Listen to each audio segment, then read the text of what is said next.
성경 말씀을 읽어드리겠습니다. 열왕기상 19장 1절부터 18절입니다.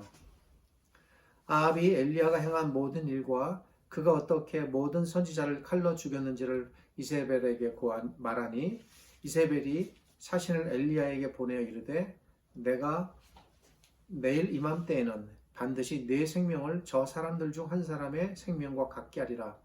그렇게 하지 아니하면 신들이 내게 벌 위에 벌을 내림이 마땅하니라 한지라. 그가 이 형편을 보고 일어나 자기의 생명을 위해 도망하여 유다에 속한 부엘세바에 이르러 자기의 사원을 그곳에 머물게 하고 자기 자신은 광야로 들어가 하룻길쯤 가서 한 로뎀나무 아래에 앉아서 자기가 죽기를 원하여 이르되 여호와여 넉넉하오니 지금 내 생명을 거두시옵소서. 나는 내 조상들보다 낫지 못하니이다 하고 로뎀나무 아래에 누워 자더니 천사가 그를 어루만지며 그에게 이르되 일어나서 먹으라 하는지라. 본즉 머리맡에 숯불에 구운 떡과 한 병 물이 있더라. 이에 먹고 마시고 다시 누웠더니 여호와의 천사가 또 다시 와서 어루만지며 이르되 일어나 먹으라. 내가 갈 길을 다 가지 못할까 하노라 하는지라. 이에 일어나 먹고 마시고 그 음식물의 힘을 의지하여 40주 40야를 가서 하나님의 산 호렙에 이르니라. 엘리야가 그곳 굴에 들어가 거기서 머물더니 여호와의 말씀이 그에게 임하여 이르시되 엘리야야 내가 어찌하여 여기 있느냐. 그가 대답하되 내가 만군의 하나님 여호와께 열심히 유별하오니 이는 이스라엘 자손이 주의 언약을 버리고 주의 제단을 헐며 칼로 주의 선지자들을 죽였음이오며 오직 나만 남았거늘 그들이 내 생명을 찾아 빼앗으려 하나이다. 여호와께서 이르시되 너는 나가서 여호와 앞에서 산에 서라 하시더니 여호와께서 지나가시는데 여호와 앞에 크고 강한 바람이 산을 가르고 바위를 부수나 바람 가운데에 여호와께서 계시지 아니하며 바람 후에 지진이 있으나 지진 가운데에도 여호와께서 계시지 아니하며 또 지진 후에 불이 있으나 불 가운데에도 여호와께서 계시지 아니하더니 불 후에 세미한 소리가 있는지라. 엘리야가 듣고 겉옷으로 얼굴을 가리고 나가 굴 어귀에 섬에 소리가 그에게 임하여 이르시되 엘리야야 내가 어찌하여 여기 있느냐. 그가 대답하되 내가 만군의 하나님 여호와께 열심히 유별하오니 이는 이스라엘 자손이 주의 언약을 버리고 주의 제단을 헐며 칼로 주의 선지자들을 죽였음이오며 오직 나만 남았거늘 그들이 내 생명을 찾아 빼앗으려 하나이다. 여호와께서 그에게 이르시되 너는 내 길을 돌이켜 광야를 통하여 다메섹에 가서 이르거든 하사엘에게 기름을 부어 아람의 왕이 되게 하고 너는 또 님시의 아들 예후에게 기름을 부어 이스라엘의 왕이 되게 하고 또 아벨 무홀라 사밧의 아들 엘리사에게 기름을 부어 너를 대신하여 선지자가 되게 하라. 하사엘의 칼을 피하는 자를 예후가 죽일 것이요 예후의 칼을 피하는 자를 엘리사가 죽이리라. 그러나 내가 이스라엘 가운데에 7,000명을 남기리니 다 바알에게 무릎을 꿇지 아니하고 다 바알에게 입맞추지 아니한 자니라.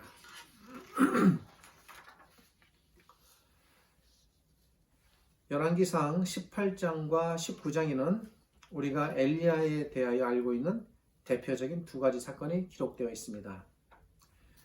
그것은 엘리야가 아합과 이세벨의 제사장 850명을 죽인 사건과 그리고 그 사건 후에 엘리야가 스스로 죽기를 바라며 극심한 좌절에 빠졌을 때에 하나님께서 친히 엘리야에게 나타나신 사건입니다. 오늘은 엘리야가 바알과 아사라의 제사장들을 죽인 후에 그가 빠진 극심한 좌절과 그리고 그러한 엘리야의 좌절에 친히 나타나신 하나님의 모습에 대해 살펴보려고 합니다. 엘리야는 이스라엘이 북이스라엘과 남유다로 나뉘어진 후에 북이스라엘에서 활동한 선지자였습니다. 엘리야는 북이스라엘의 대표적인 악한 왕 아합과 그리고 그 아합을 더욱 악으로 치닫게 뒤에서 조종한 이세벨의 시대에 활동했습니다. 아합과 이세벨은 모든 분야에서 악을 자행했지만 그러한 악들 가운데서도 가장 심각한 악은 그들이 스스로 우상의 제사장들을 키우고 양성하며 이스라엘 전체를 우상의 나라로 만들었다는 사실입니다.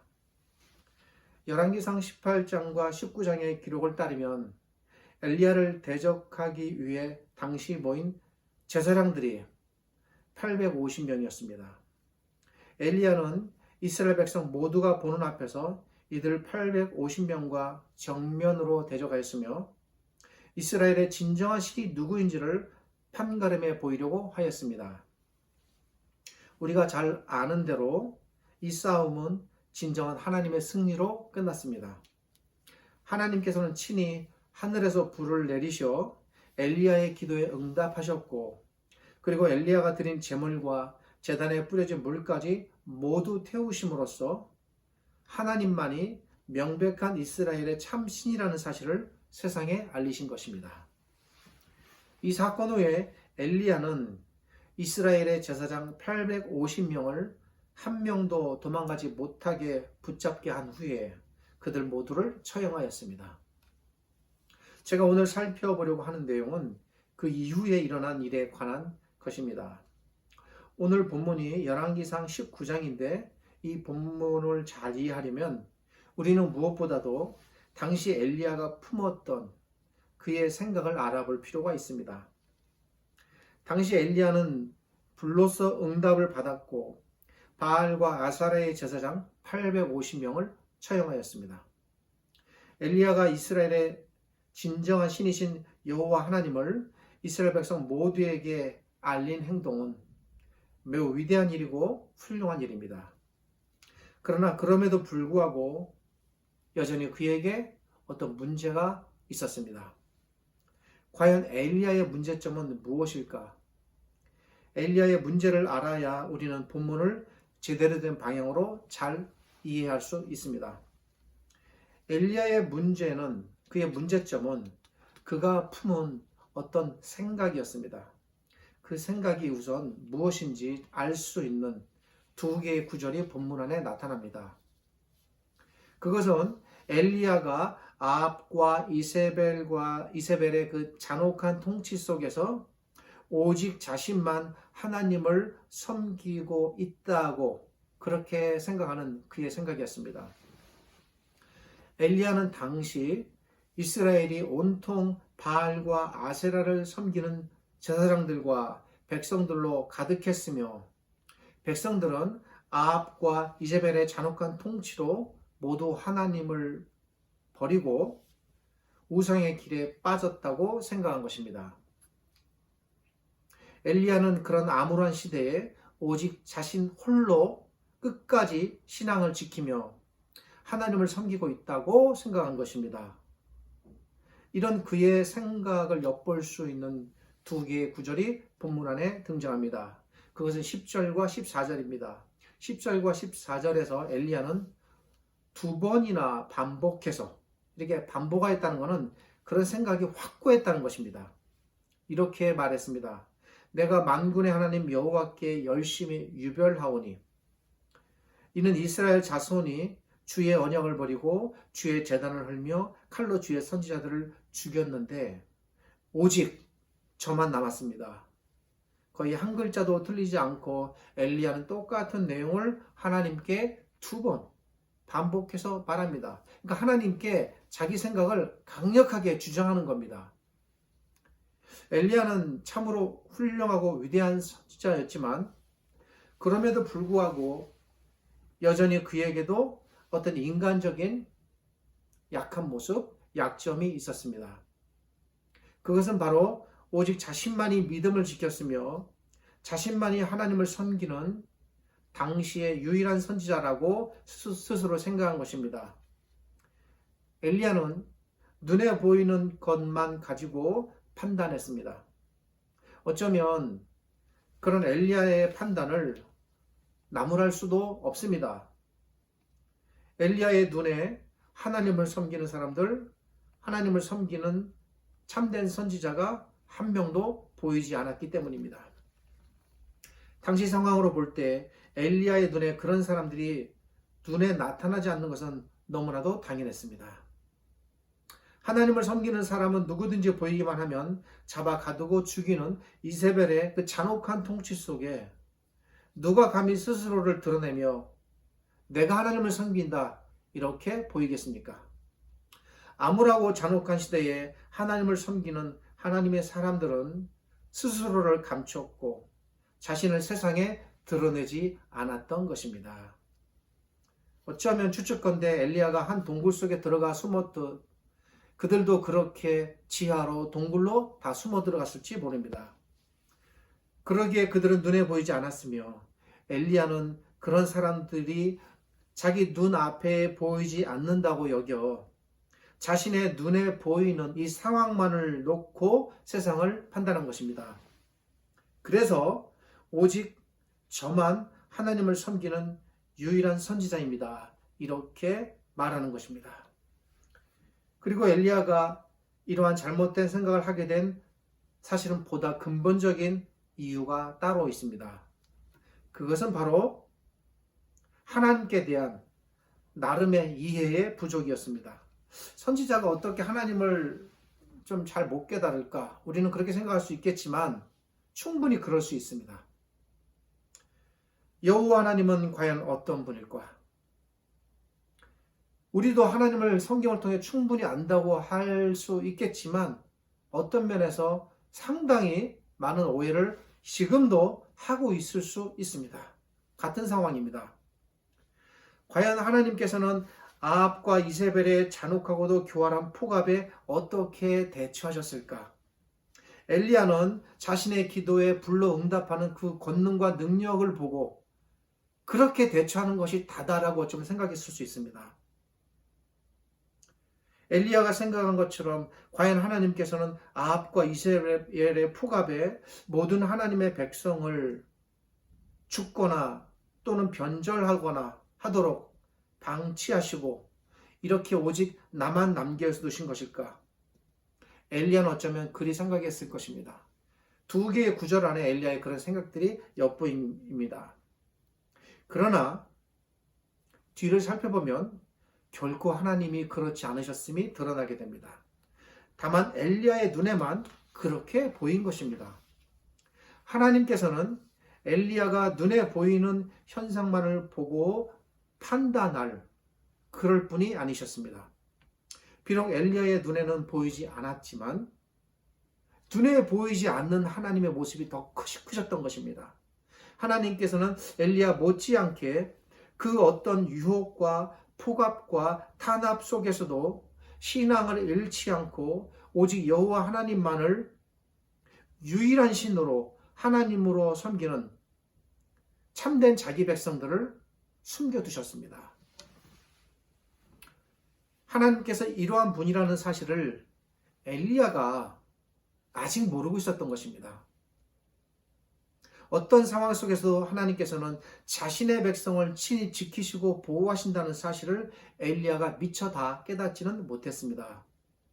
아합과 이세벨의 탄압이 아무리 잔혹하고 그들의 간사함이 아무리 교활해도 그런 거에 속거나 유혹에 넘어가지 아니하고 또 탄압에 굴복하지 아니하는 믿음을 변절시키지 않는 믿음의 사람들을 하나님께서 친히 보호하시고 은밀하게 감추셨으며 지켜가신다는 사실을 엘리야가 다 터득하지는 못했습니다.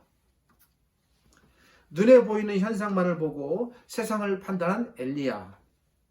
그리고 하나님께서 위대하시고 뛰어나신 유일한 전능하신 하나님, 세상의 하나님, 창조주 하나님이라는 사실을 엘리야는 알았지만 그럼에도 불구하고 그분의 마음속까지는 읽어내지 못한 것입니다.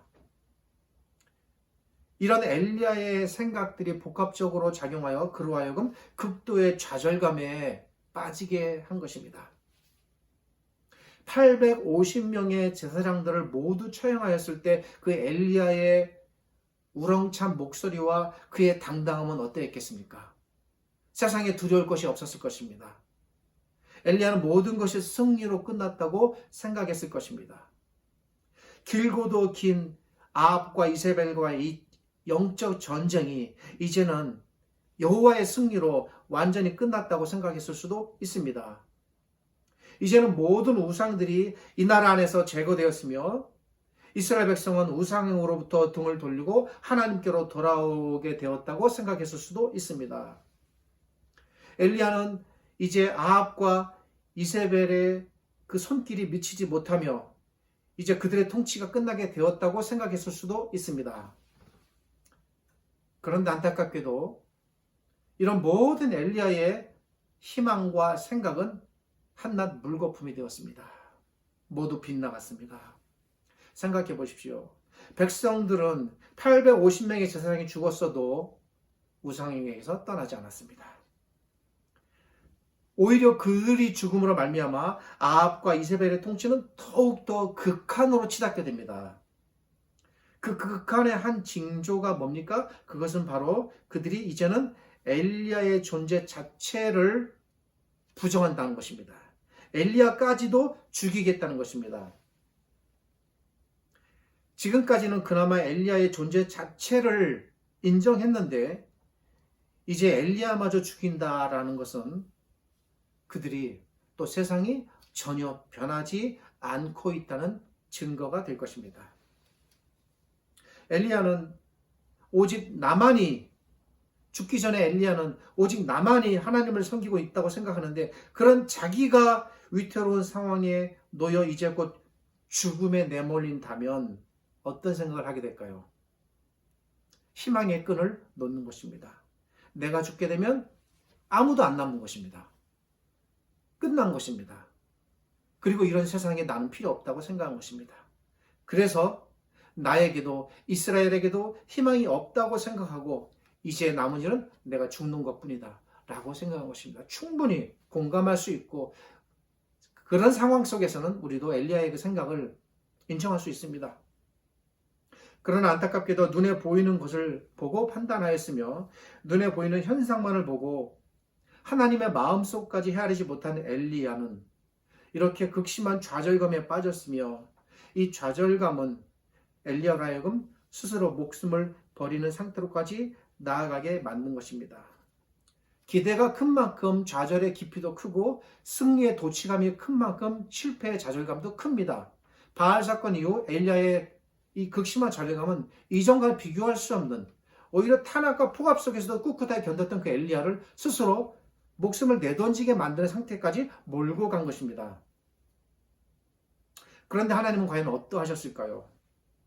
하나님께서도 어쩔 수 없이 자신의 백성들을 모두 잃게 만들고 물러나신 것일까?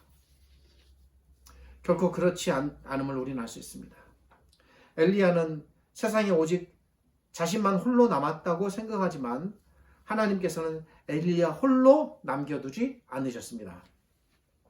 하나님께서 엘리야를 남겨두신 것처럼 또 다른 엘리야들을 곳곳에 남겨두셨습니다. 제2의 엘리야, 제3의 엘리야, 제4의 엘리야, 수많은 엘리야들을 하나님께서 남겨두신 것입니다. 암울한 핍박의 시대에 자신의 백성들을 친히 숨기시고 보호하셨습니다. 그들이 몇 명입니까? 7,000명입니다. 결코 적은 숫자가 아닙니다. 거의 바알의 숫자들의 10배는 좀 못 미치지만 그렇게 많은 믿음의 용사들을 하나님께서 숨겨두신 것입니다. 본문을 조금은 다른 시각에서 한번 살펴보겠습니다. 엘리야는 하나님께서 아무도 남겨두지 않으시고 오직 자기만 남겨두었다고 생각하였습니다. 만약 그렇다면 엘리야의 이런 생각을 바꾸어 놓을 수 있는 방법이 있다면 무엇일까요? 하나님께서는 어떤 상황 속에서도 친히 나의 백성을, 하나님의 백성을 숨기고 보호하시고 지키신다는 사실을 하나님께서 엘리야로 하여금 깨닫게 할 수 있는 방법이 있다면 그것은 무엇일까? 말로, 설명으로? 아닐 것입니다. 그것은 바로 하나님께서 친히 엘리야를 숨기시고 보호하시며 그를 지켜주시는 실제적인 체험의 과정일 것입니다. 그렇게 함으로써 엘리야는 당장은 아니지만 조금 시간이 흐른 뒤에도 뒷날 하나님께서 나를 이렇게 숨기시고 지켜주셨다면 그렇구나, 그 7,000명도 이런 방식으로 지켜가셨겠구나 라고 그는 어쩌면 깨달았을 것입니다. 그래서 나타나는 것이 본문 19장의 하나님의 보호, 하나님의 보호하심이 펼쳐지는 것입니다. 엘리야가 죽기를 구하였을 때에 하나님께서 친히 한 천사를 보내 엘리야를 위로하셨습니다. 일찍이 하나님의 선지자들이 이사야라든지 예레미야라든지 그들이 엘리야 못지않게 많은 목숨의 위태로움에 빠졌어도 이런 일들은 일어나지 않았습니다. 하나님께서 친히 천사를 보내어 엘리야에게 음식을 먹게 하셨습니다. 이 음식도 물론 하나님께서 기적으로 보내주신 것입니다. 7절을 보니 그뿐 아니라 천사가 엘리야를 친히 어루만졌다고 되어 있습니다. 추측컨대 엘리야의 어깨를 다독인다든지 그를 부추겨 일으켰다든지 그의 몸을 회복시키기 위하여 그를 어루만졌다는 이런 사실들입니다. 친히 엘리야를 얼마나 극진하게 보호하시고 위로하시고 간병하셨는지를 하나님께서 친히 천사를 통하여 이렇게 행동하신 것입니다. 엘리야가 그런 좌절감에 빠졌다고 해서 결코 하나님께서 엘리야를 나무라시거나 책망하지 않으십니다. 왜? 그런 모든 상황을 하나님께서 아시기 때문에. 엘리야는 천사의 도움으로 음식을 먹고 그 음식의 힘으로 42일 밤낮을 걸어 호렙산에 당도하였다고 본문은 알려줍니다. 여기서 우리가 또 하나 살펴볼 것은 왜 하나님께서 엘리야를 호렙산으로 가게 하셨을까? 어린 시절 제가 성경에 대해 조금 더 부족했을 때는 그런 이유들을 잘 몰랐습니다. 그러나 이제는 분명히 알게 됩니다. 두 가지 목적이 있습니다. 우선은 맥락상으로 가장 첫 번째 가능성이 있는 것은 엘리야로 하여금 이세벨의 추적으로부터 보호하시기 위함입니다. 두 번째 목적은 이게 중요합니다. 하나님께서 친히 엘리야를 만나시기 위함입니다. 호렙산이 어떤 산입니까?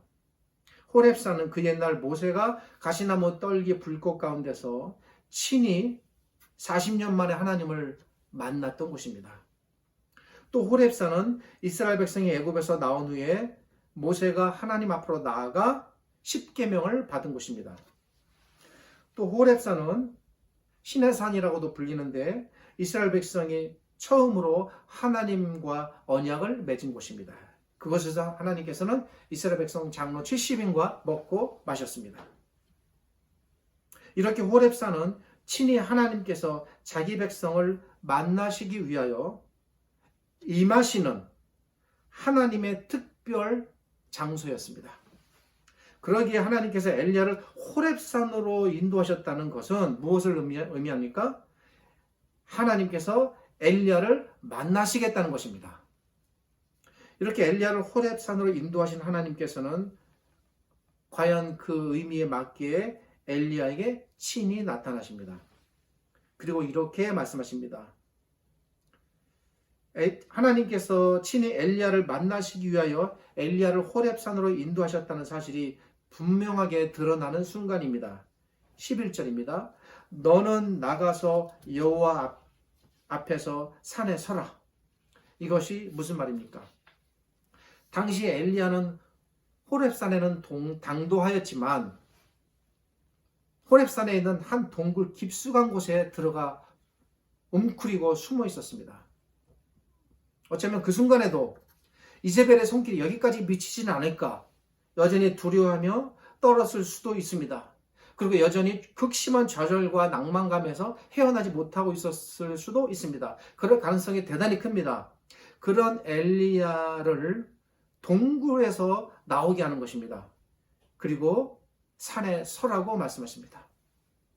여기서 중요한 사실은 그렇게 동굴에서 나와 산에 서는 것이 곧 하나님 앞에 서는 것이다 라는 것입니다. 이제 곧 하나님께서 친히 나타날 것이니 너는 웅크린 동굴에서 나와 나를 맞으라라는 것입니다. 나를 맞으라. 극도의 좌절감에 빠진 엘리야, 음식 먹기를 거절하며 친히 죽음을 구했던 엘리야, 아합과 이세벨의 850명 선지자들을 죽였으나 결국에는 패배감을 뿌리치지 못했던 엘리야, 세상이 전혀 변하지 않는다고 좌절했던 엘리야, 그런 엘리야를 하나님께서 동굴 깊숙한 곳에서 끄집어내시는 것입니다. 어쩌면 엘리야의 이런 극심한 좌절감과 실패감이 그로 하여금 더욱더 깊은 동굴 속으로 들어가게 하였는지도 모릅니다. 맥락적으로 해석한다면 문맥상으로 동굴에 들어간 것은 실제 사건이지만 그의 마음이 그런 행동을 이렇게 하게 만든 것입니다. 그러나 하나님께서는 그런 동굴에 숨은 엘리야를 나오게 하십니다. 그리고 하나님의 산 호렙, 하나님의 산인 시내산 위에 우뚝 서게 하십니다. 그리고 더 이상 숨지 말고 세상 밖으로 나와 우뚝 하나님을 만나라는 것입니다. 이것이 11절 안에 담긴 당시 의미였습니다. 과연 하나님께서는 어찌하셨습니까?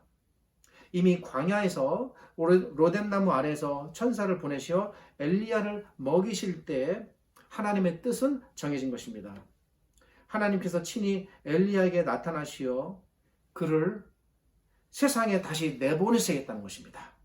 그저 바알과 아세라의 제사장 850명 죽인 것으로 네 할 일이 다 끝난 것이 아니고 네가 여전히 할 일이 남아있고 그래서 내가 너를 그저 피하도록 하는 것이 하지 않고 내가 너를 보호하겠지만 내가 너를 다시 세상으로 내보내겠다는 것입니다. 이것이 당시 엘리야에게 향한 하나님의 명백한 뜻이었습니다. 하나님께서 자신의 뜻을 이루시기까지 결코 자기 사람을 놓지 않으신다는 것입니다. 하나님께서 끝까지 자기 사람 엘리야를 보호하시겠다는 것입니다. 과연 그럴까? 그 이후의 사건들을 이제 시간이 다 되었으니 매우 간략하게 진행시키겠습니다. 하나님께서는 엘리야를 동굴에서 나오게 하셨습니다. 그리고 산 위에 서게 하셨습니다. 그리고 마침내 엘리야에게 나타나십니다. 무엇으로? 강한 바람과 지진과 불로 나타나셨습니다. 하나님은 형상이 없으시기에 친히 형상으로 나타날 수 없으니까 이런 현상들을 통하여 여호와의 임하심을 상징적으로 보여주는 것입니다. 그리고 불로 나타나신 후에 마침내 그런 현상들이 모두 하나님임을 증거하는 것이 있으니 그것이 바로 하나님의 세미한 음성이셨습니다. 장차 엘리야가 해야 할 일을 명하십니다. 이 구체적인 일들에 관한 것은 나중에 기회가 되면 따로 살피겠습니다. 엘리야는 음식 먹기를 거절하며 친히 죽기를 구하였지만 하나님께서는 결코 그로 하여금 그렇게 죽는 것으로 그의 삶이 끝나도록 내버려 두지 않으신 것입니다. 하나님께서 친히 천사를 보내시고 음식을 먹이시고 나타나시고 음성으로 말씀하시고 그가 장차 해야 할 일들을 말씀하심으로써 그를 보호하시고 지켜가십니다. 그리고 마지막 순간까지 하나님께서는 엘리야를 온전하게 보호하셨습니다. 극단적으로 표현하면 문자 그대로 엘리야의 머리 털끝 옷자락 하나도 상하거나 해를 입지 않게 하셨습니다. 그것은 바로 하나님께서 엘리야를 아합과 이세벨의 손에 해당하지 않게 하시고 마침내 그를 하늘 위로 높이 친히 불말과 불수리를 보내어 그를 끌어올리신 것입니다. 로뎀나무 아래에서 죽기를 구하였던 엘리야를 하나님께서 이렇게 건져내시고 마침내 하늘 위까지 끌어올려내셨습니다. 엘리야는 비록 위대하고 뛰어나고 훌륭한 선지자였으나 그가 이러한 하나님을 깨닫기까지는 그에게 아직도 많은 시간들이 필요했던 것입니다. 하나님께서 그의 남은 삶의 여정들을 이렇게 준비하시고 이끌어 가시는 것입니다. 오늘 설교의 적용은 제가 따로 거의 길게 하지 않겠습니다. 제 설교가 원래 적용이 거의 없는 편이기는 하지만 특별히 적용을 하지 않아도 여러분들은 오늘 이 설교를 통해 우리 하나님에 대하여 충분히 느끼고 배우셨으리라 생각됩니다. 적용과 처지는 각자에 맞게끔 충분하게 하실 수 있습니다. 그렇습니다. 하나님께서는 엘리야뿐만 아니라 우리 모두 이렇게 지켜가시고 보호하십니다. 어떤 상황 속에서도 우리를 숨기십니다. 우리를 먹이십니다. 우리를 입히고 살아가게 하십니다. 우리를 고치십니다. 그리고 중요한 것은 우리에게 아직도 남은 일들, 소명과 사명, 책임을 부여하셨다는 사실입니다. 내가 목사든 장로든 집사든 아니면 일반 신자든 이런 것들은 전혀 상관이 없습니다. 우리 모두에게는 모두 각자에게 하나님께로부터 부여받은 거룩한 소명이 아직은 있습니다. 그 소명이 다로 이루어지기까지 우리는 결코 죽거나 다치지 않습니다. 어떠한 해도 우리를 해할 수 없습니다. 개인적으로 제가 깨달은 바도 그렇습니다. 엘리야가 바람 가운데서 그리고 지진 가운데서 불 가운데서 다치지 않았듯이 우리가 결코 해를 입지 않을 것입니다. 그리고 하나님께서는 엘리야에게 세미한 음성으로 말씀하셨듯 우리에게도 말씀하실 것입니다. 우리가 이 땅에서 여전히 존재해야 하고 여전히 신자로서 살아가야 할 이유, 그것을 그분의 음성으로 말씀하실 것입니다. 중요한 것은 우리가 그분의 이러한 세미한 음성을 듣고 깨달아야 하는데 이 부분에서 우리에게 문제가 발생할 수 있습니다. 잘 깨닫지를 못하는 것이죠. 엘리야도 그랬는데 오죽하겠습니까? 그러니 괜찮습니다. 당장 깨닫지 못해도 괜찮습니다. 당장 발견하지 못해도 괜찮습니다. 엘리야의 경우를 보십시오. 하나님께서 얼마나 자비롭게 그를 끝까지 인도하십니까? 언젠가 때가 되면 우리 모두를 하나님께서 그렇게 인도하실 것입니다. 하나님의 때가 있습니다. 서두르지 마시고 조바심 내지 마시고 불안해하지 마시기를 바랍니다. 조용히 하나님의 때를 기다립시다. 조용히 현재 우리의 영적 침묵에 고요하십시다. 때가 되면 하나님께서 엘리야를 동굴에서 꺼내시어 산에 우뚝 서게 하시듯 우리를 우리의 동굴에서 나오게 하실 것입니다. 그리고 우리를 서게 하실 것입니다. 그리고 우리에게 말씀하실 것입니다.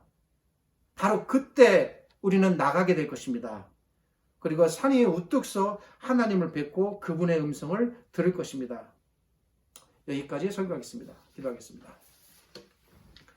하나님 감사합니다. 오늘 이 말씀으로 수천 년 전에 하나님의 선지자 엘리야에게 행하신 그 하나님의 모습과 음성이 오늘날 우리에게 어떠한 교훈과 가르침을 주는지를 미력 하나마 그리고 티끌만큼이나마 생각해 보았습니다. 저희들 잘 깨닫게 하시고 각자의 상황과 처지가 너무나 다양하고 틀립니다. 경제적으로, 몸의 질병으로, 사회적인 탄압으로, 또 우리가 알지 못하는 갖가지 다양한 방법으로 우리 신자들이 고통당하고 고난당하며 때로 핍박을 당할 수 있습니다. 웅크리고 숨고 감추기를 원합니다. 그럴지라도 하나님께서 우리를 버리지 아니하시고 그 속에서 우리를 지켜가시며 마침내 우리를 통하여 하나님의 거룩한 뜻을 펼치실 날이 있음을 저희들 소망합니다. 이런 하나님의 모습과 가르침에 위로를 얻게 하시고 그런 하나님의 위로로 힘을 얻는 거룩하고 복된 주일 되게 하여 주옵소서. 지금은 우리 주님 예수 그리스도의 은혜와 저희를 지극히 사랑하시는 아버지 하나님의 크신 사랑과 오늘도 이 말씀으로 우리를 위로하시며 엘리야를 보호하듯 우리를 그렇게 보호하시는 성령 하나님의 함께 하심이 이 말씀에 읽혀지고 들려지고 나누어지는 모든 곳마다 풍성하게 하나님으로 가득한 거룩한 주일 되기를 우리 주님 예수 그리스도의 이름으로 축복하며 기도드립니다. 아멘.